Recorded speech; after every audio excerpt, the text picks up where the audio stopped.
Hello guys, next part start होता है यहाँ से कि कैंगते मिशन खुलकर देखता है। तो आज का मिशन होता है कि इन लोगों ने एक फिल्म बनानी है। वो जैसे ही मिशन पढ़ता है वो फौरन से मुयोंग को कहता है कि जल्दी से स्क्रिप्ट तैयार करो। वो लैपटॉप पे बैठ जाता है और ये उसे बताता रहता है। ये इतनी स्पीड से बता रहा होता है कि इयोंग इन दोनों को देखकर बहुत ज्यादा शॉक्ड होती है। कुछ टाइम गुजरता है कि इनकी स्क्रिप्ट तैयार भी हो जाती है। मूवी का नाम होता है कि एक ऐसा बच्चा जो टॉयलेट में गिरकर मर गया हो और वो अभी भी स्कूल में जिंदा है। इयोन ये टाइटल पढ़ती है और कहती है कि ये किस किस्म का टाइटल है। इस पर जय कहता है कि ये जरूरन एक मेलो ड्रामा है। तो जय जवाब देता है कि ये एक हॉरर मूवी है। हम 3 घंटों में शूटिंग स्टार्ट करेंगे, तो जब तक के लिए अपने अपने काम निपटा लो। ये सुनते ही सब इधर उधर भागने लग जाते हैं।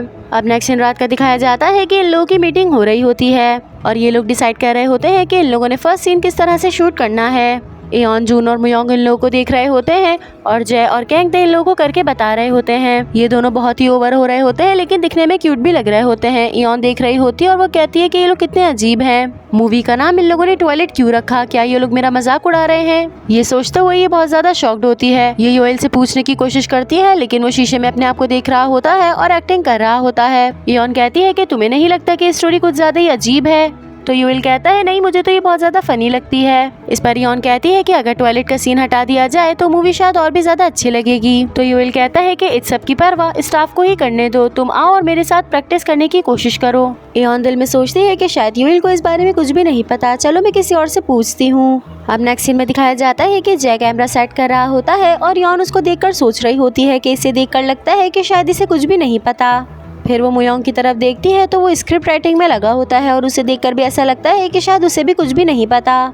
इयोन इसके पास जाती है और वो मुयोंग से कहती है कि मुझे लगता है कि स्क्रिप्ट में कोई ना कोई गड़बड़ है, इसको ठीक करना पड़ेगा। वहीं सामने कैंगते एंगल सेट कर रहा होता है और उसकी नज़र इन दोनों पर पड़ती है तो वो इन्हें देखने लग जाता है। इयोन हंसते हुए मुयोंग से बात कर रही होती है। अचानक से सामने कोई आ जाता है और उसे देखकर वो बहुत ज्यादा डर जाती है। बाकी सब भी इनको देखकर डर जाते हैं। ये एक लेडी होती हैं जो बहुत ही सीरियस खड़ी होती हैं। वो कहती है कि क्या मैंने तुम लोग को डरा दिया? और ये कहते हुए मुस्कुराने लग जाती हैं। तो मुयोंग उनसे कहता है कि हमें नहीं पता था कि आप यहाँ पर हैं, इसलिए हम आपसे डर गए। कैंगते आगे आता है और इनसे कहता है कि क्या मैं आपसे कुछ देर के लिए आपका प्लंगर उधार ले सकता हूँ? तो वो इसे फौरन से दे देती हैं और कहती है कि तुम लोग इतनी रात में यहाँ पर क्या कर रहे हो? कैंगते कहता है कि हम लोग मूवी बना रहे हैं और ये कहते हुए वो यहाँ से चला जाता है। बाकी के फ्लावर बॉयज और इयोन भी उसके पीछे जाने लगते हैं तो ये पीछे से कहती हैं कि अपने पेरेंट्स को परेशान मत करना, और ये बात कहते कहते वो फिर से सीरियस हो जाती हैं। अब नेक्स्ट सीन में दिखाया जाता है कि इयोन विंडो पे बैठी होती है और वो अपनी लाइंस रिवाइज कर रही होती है। वहीं इसके बराबर में मुयोंग खड़ा होता है और वो कहता है कि मैंने डायरेक्टर से बात की थी, लेकिन वो स्क्रिप्ट को चेंज नहीं कर रहे, लेकिन मैं फिर भी तुम्हारे लिए एक और बार कोशिश करूंगा। इस पर इयोन कहती है कि चलो कोई बात नहीं, अब तुम्हें परेशान होने की जरूरत नहीं है। ये कहते हुए वो नीचे देखने लग जाती है और मुयोंग इसके चेहरे की तरफ देख रहा होता है। इयोन के क्यूट से चेहरे को देखकर वो बहुत ज्यादा खुश होता है। फिर अचानक से इयोन इसकी तरफ देखती है तो ये उसे देखकर शॉक्ड हो जाता है। इयोन कहती है कि क्या कैंगते ने तुम्हें कहा है इस तरह की स्टोरी लिखने के लिए? जब हम लास्ट टाइम माउंटेन्स पर गए थे तो क्या उसने तुम्हें वहाँ पर कुछ बताया था? मुयोंग कहता है नहीं, मुझे तो कुछ भी नहीं बताया, लेकिन वहाँ पर क्या हुआ था? तो इयोन बात को गुल कर देती है और कहती है कि नहीं नहीं, मैं तो ऐसे ही पूछ रही थी।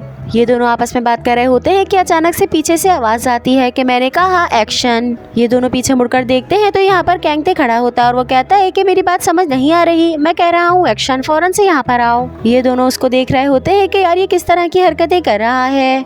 अब कुछ देर बाद का दिखाया जाता है कि सारे फ्लावर बॉयज अपने हाथ में सामान लेकर शूटिंग प्लेस पर जाने लगते हैं। उनके पीछे कैंगते भी आ रहा होता है तो इयोन इसे रोकती है और कहती है कि ये जो लास्ट सीन वॉशरूम के बारे में है, आप इसको बताकर क्या कहना चाहते हैं? कैंगते फिल्म का डायरेक्टर है और वो इयोन से कहता है कि तुम्हारा इस बात से क्या मतलब है? इयोन इससे वॉशरूम की बात करने ही लगती है, लेकिन अचानक से पीछे से जून आ जाता है और इन दोनों की बात में इंटरप्शन हो जाता है और वो आकर पीछे से कहता है कि मुझे लगता है कि वॉशरूम के सीन को हटाना पड़ेगा। इयोन ये सुनकर शॉक्ड हो जाती है कि इसे कैसे पता कि मैं भी यही बात करने वाली थी। कैंगते इन पे गुस्सा करने लग जाता है और वो कहता है कि तुम दोनों एक ही बात के पीछे क्यों पड़ गए हो? ये हमारी फिल्म का सबसे इम्पोर्टेंट सीन है। जून कहता है कि ये बात नहीं है, एक्चुअली हम लोग के पास पैसे नहीं है और हमारी फिल्म का बजट बहुत ज्यादा कम है। कैंगते जैसे ये बात सुनता है वो फौरन से जून के पैर पकड़ लेता है और कहता है कि प्लीज इस सीन को बचा लो, मैंने इसके लिए बहुत ज्यादा तैयारी की है। जून कहता है कि हमारे पास सिर्फ 780 वॉन्स हैं, हमें सारी चीज़ें इसी में ही कवर करनी है। कैंगते बहुत ज़्यादा जिद करता है और कहता है कि अगर तुम कहोगे तो मैं तुम्हारे लिए डॉग भी बन जाऊंगा, और कुत्तों की आवाज़ें निकालने लगता है। इयोन अपने दिल में सोच रही होती है कि इसे इतनी क्या पड़ी है कि ये टॉयलेट का सीन करना चाहता है, लेकिन जून साफ मना कर देता है और कहता है कि ये पॉसिबल ही नहीं है। फिर इयोन इसके पास आती है और वो कहती है कि मैं मूवी के बारे में तुमसे कुछ बात करना चाहती हूँ।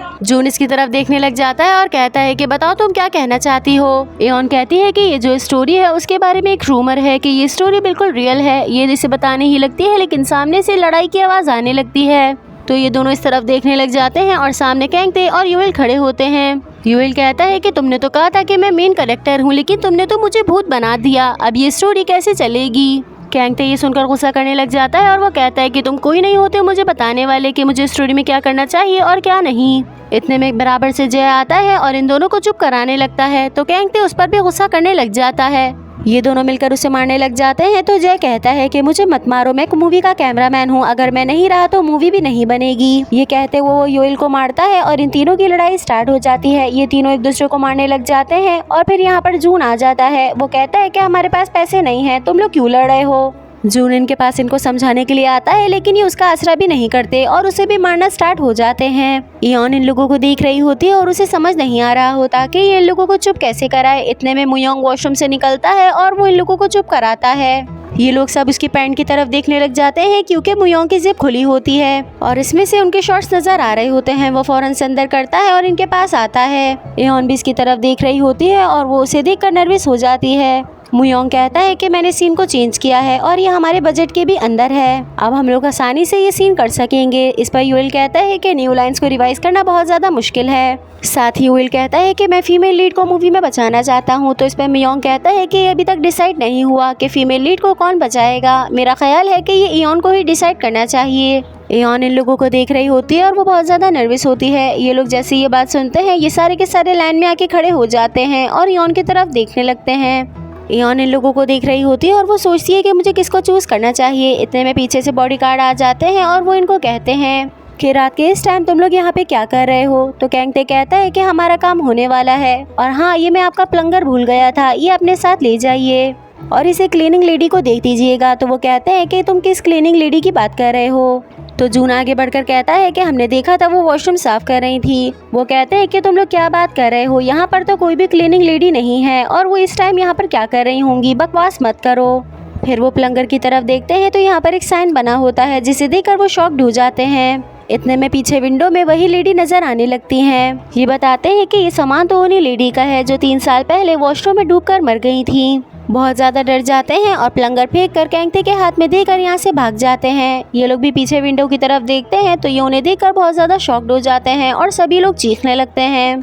अब मूवी की रिकॉर्डिंग स्टार्ट होती है कि ये चारों साथ स्कूल में बैठे होते हैं, आपस में बात करते हैं कि क्या तुम लोगों ने इस स्टोरी के बारे में सुना है कि एक टीचर वॉशरूम में डूबकर मर गई थी और आज वही डे है जिस दिन उनकी डेथ हुई थी। मुझे लगता है कि आज वो स्कूल में आएंगी और अगर हम स्कूल में रहे तो हम उनको देख पाएंगे। इयोन कहती है कि मैंने तो इस स्टोरी के बारे में कुछ भी नहीं सुना। तो यूएल कहता है कि क्या तुम्हें नहीं पता, जब भी वो घोस्ट यहाँ पर आता है तो हमें वॉशरूम की स्मेल आती है। तो इस पर इयोन कहती है कि तुम क्या बकवास कर रहे हो, ऐसा कभी भी नहीं हो सकता। लेकिन अचानक से उसे स्मेल आने लग जाती है तो वो अपने फ्रेंड से कहती है कि क्या तुम लोगों को भी ये स्मेल आ रही है। यूएल सॉरी करते हुए कहता है कि एक्चुअली मैंने रात में बहुत ज़्यादा खाना खा लिया था और ये स्मेल मेरे पास से आ रही है, मुझे वॉशरूम जाना होगा। और ये कहते हुए वो वॉशरूम चला जाता है। अब नेक्स्ट सीन वॉशरूम का दिखाया जाता है कि यूएल यहाँ पर बैठा है और ऊपर से कोई झाँक कर उसकी तरफ देखता है जिसे देखकर वो बहुत ज़्यादा डर जाता है। वहीं ये लोग क्लास में बैठे होते हैं और जून कहता है कि पूरे स्कूल में बहुत ज़्यादा गंदी स्मेल आ रही है, मैं जाकर देखता हूँ कि ये किस वजह से है। वो बाहर जाकर देखता है तो रास्ते में यूएल पड़ा होता है और उसकी पैंट भी गीली हो रही होती है। तो ये जाकर उससे पूछता है कि तुम्हें क्या हुआ है। यूएल बताता है कि मुझे उस घोस्ट ने ही मारा है, उसका ब्लड भी निकल रहा होता है लेकिन वो ग्रीन कलर का होता है। और इतने में यूएल बेहोश हो जाता है और उसे देखकर जून चिल्लाने लगता है। कैमरा जून के मुंह के ज़्यादा करीब हो जाता है तो उसके होठों पर लग जाती है। वो कहता है कि क्या तुम मरना चाहते हो। वहीं इयोन और मुयोंग साथ भाग रहे होते हैं लेकिन अचानक से मुयोंग के पैर पर लग जाती है और वो ज़मीन पर गिर जाता है। इयोन कहती है कि तुम्हें हिम्मत करके यहाँ से उठना होगा क्योंकि हम यहाँ पर नहीं रह सकते। तो मुयोंग कहता है कि मुझसे बिल्कुल भी उठा नहीं जा रहा, तुम प्लीज़ यहाँ से चली जाओ। तो इयोन कहती है कि मैं तुम्हारे बगैर यहाँ से नहीं जा सकती। इतने में पीछे से कैंगते निकल कर भागता है। मुयोंग कहता है कि तुम्हें यहाँ से जाना होगा और बाहर जाकर सबको बता दो कि यहाँ पर एक घोस्ट है। ये बहुत ज़्यादा फोर्स कर रहा होता है तो इयोन इसके आगे से निकल कर भागती है। वो यहाँ से निकल के सामने की साइड पर जाती है और ये देखकर शॉक्ड हो जाती है कि सामने यूएल पड़ा है और उसकी बॉडी से ग्रीन कलर का ब्लड निकल रहा है। ये देखकर वो चिल्लाने लग जाती है, लेकिन ये लोग बहुत ज़्यादा ही ओवर एक्टिंग कर रहे होते हैं। फिर वो यहाँ से मुड़ती है और बाहर की साइड जाने लगती है, लेकिन अचानक से उसके पेट में दर्द होने लग जाता है और उसे वॉशरूम आने लगता है। वो वॉशरूम के अंदर चली जाती है और यहाँ पर हमें बैक स्टेज सीन दिखाया जाता है। वो अपनी स्क्रिप्ट निकालती है और इसे पढ़ने लग जाती है। तो कैंगते जैसे कहता है कि तुम फौरन से कैमरा बंद करो, ये सीन रिकॉर्ड नहीं होना चाहिए। इयोन वॉशरूम में खड़ी होती है और उसे बहुत ज़्यादा डर लग रहा होता है कि अचानक से नीचे से किसी के पैर नजर आना स्टार्ट हो जाते हैं। इयोन ये पैर देखकर और भी ज़्यादा डर जाती है कि अचानक से गेट खुलता है और सामने एक चुड़ैल खड़ी होती है। ये घोस्ट कोई और नहीं बल्कि यूएल ही होता है। वो इयोन के करीब आ रहा होता है और वो बहुत ज़्यादा डर रही होती है। इतने में पीछे से जून आ जाता है और वो इसे मारकर हटाता है। ये उसे इतनी ज़ोर से मार रहा होता है कि यूएल चीखने लग जाता है कि मुझे बहुत ज़्यादा दर्द हो रहा है। फिर ये प्लंगर उसके मुंह पे मारता है और इस तरह से घोस्ट मर जाता है। फिर जून आ गया कि इयोन को अपनी गोद में लेता है और उसे यहाँ से लेकर बाहर निकलता है। बाहर आकर इनका इंटरव्यू लिया जाता है तो इयोन बताती है कि मैं वॉशरूम में इसलिए नहीं गई क्योंकि वो बहुत ज़्यादा डरावना था और फर्स्ट टाइम इसलिए नहीं गई थी क्योंकि उसमें से बहुत ज़्यादा स्मेल आ रही थी। फिर सामने से कैंगते इन लोगों को कहता है कि अब तुम दोनों किस करोगे और यहाँ पर मूवी ख़त्म हो जाएगी। इयोन तो बहुत ज़्यादा नर्वस हो रही होती है, लेकिन जून फ़ौरन से उसे पकड़कर उसके करीब हो जाता है। यहाँ इनकी कोई किस वगैरह नहीं होती, लेकिन हमारी मूवी एंड हो जाती है। ये लोग सब ऑडिटोरियम में बैठकर मूवी देख रहे होते हैं और इसे काफ़ी ज़्यादा एंजॉय करते हैं। कैंगते कहता है कि मैंने तो एक मास्टरपीस लिखा है। फिर वो यूएल से हाथ मिलाते हुए कहता है कि तुमने बहुत ज़्यादा अच्छी एक्टिंग की। ये लोग सब आपस में बात कर रहे होते हैं, वही इयोन जून को देख रही होती है। ये सब लोग आपस में मजाक कर रहे होते हैं और जून इनकी तरफ देखकर मुस्कुरा रहा होता है। इयोन भी जून की तरफ देख रही होती है और इसे हंसता हुआ देखकर वो भी खुश हो जाती है। पीछे से मुयोंग इन लोगों को देख रहा होता है और वो इन्हें देखकर बहुत ज़्यादा सैड हो जाता है क्योंकि वो इयोन को पसंद करता है। तो उसे चीज़ समझ आ रही है कि इयोन उसमें नहीं बल्कि जून में इंटरेस्टेड है। ये देखकर उसे बहुत ज़्यादा गुस्सा आता है और वो यहाँ से उठकर चला जाता है। उसे यहाँ से जाते हुए जून भी देखता है और उसे बिल्कुल भी अच्छा नहीं लगता। यहीं पर इनका आज का मिशन कंप्लीट होता है और हमारे ड्रामे का एपिसोड भी। अगर आज का एपिसोड आप सबको पसंद आया हो तो वीडियो को लाइक करना और कमेंट करना मत भूलिएगा। अब हम मिलेंगे इसके नेक्स्ट पार्ट में। जब तक के लिए आप सब अपना ख्याल रखिएगा। Bye bye and thank you so much for watching.